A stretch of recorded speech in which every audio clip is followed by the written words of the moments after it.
Today we are making Instant Pot Mexican shredded beef. Now, unlike most of my recipes here on YouTube, this is not a small batch recipe, and there is a good reason for that. Now, this Mexican beef is tender, it's flavorful, it is so delicious, you are gonna be glad that there's a lot of it. Whether you're feeding the whole family or just the two of you, you are going to love it. So one of the things I dislike the most about being an empty nester is leftovers. Yeah, I just don't like leftovers. But today's recipe is one of those recipes that I don't mind if there is leftovers because it is so versatile. You could use it so many different ways. You don't feel like you're eating the same thing over and over again. And at the end of this video, I'm going to share with you some of the different ways that I use this shredded Mexican beef.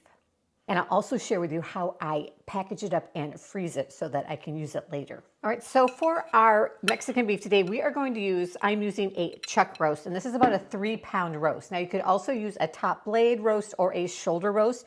You just want a boneless roast. And I have cut it up into about 2-inch pieces. That is gonna help it cook more evenly in the Instant Pot. So the first thing we're gonna do is season our meat, and I'm gonna use about a tablespoon of chili powder, and I'm using mild chili powder, and a teaspoon and a half of salt.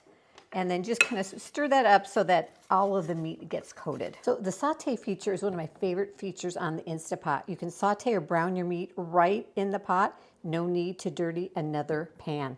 I'm adding in a tablespoon of olive oil. Then we'll add in a cup of onions, chopped onion. Go ahead and saute them till they're nice and soft. Right after our onions have softened, we're gonna add in 6 teaspoons of chopped minced garlic, a teaspoon of cumin, a teaspoon of oregano, a half of a cup of salsa, and I'm using a mild salsa, but go ahead and use your favorite, and a cup of beef broth. Mix it all together. All right, if you have not discovered this tomato paste in a tube, it is the perfect thing for those recipes where you only need a couple tablespoons of tomato paste. You don't have to open a whole can and throw half of it away. So look for it at your grocery store. It's right there with the regular tomato paste, tomato sauce. I don't even bother to measure. I just squeeze some in. And then go ahead and add in your seasoned meat. Stir it to coat the meat in the sauce. Okay, now the hardest part of cooking with an Instant Pot, it's putting the lid on. I don't know why this is so hard for me. We're gonna put it on. And then turn it. Did you hear that? Do it again. Yep, that means that you've got the lid on the right way. And you wanna make sure this little plug up here is set to sealing and not venting. All right, we're ready to turn it on. We're just gonna use the meat stew setting, which should give you about 35 minutes.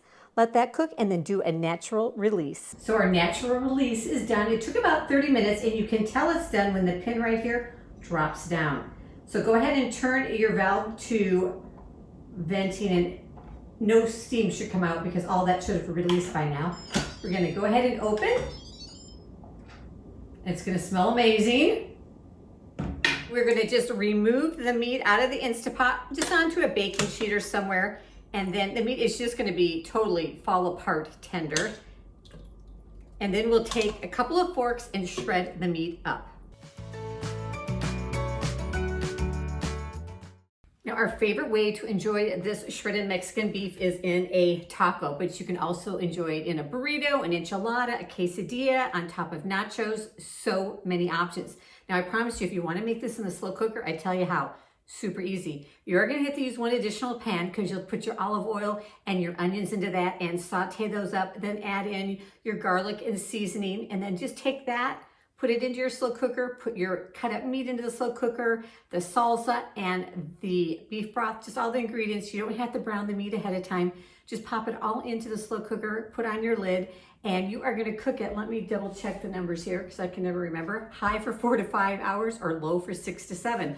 And it'll cook up just as delicious and tender as in the Instant Pot. And sometimes I think it actually even tastes a little bit better coming out of the slow cooker because it is cooked for a longer period of time, giving those flavors more time to infuse. All right, so thanks for joining me in the kitchen today. I hope you make this Instant Pot shredded Mexican beef. Check out some of my other Instant Pot recipes down below, and I'll see you in the next video.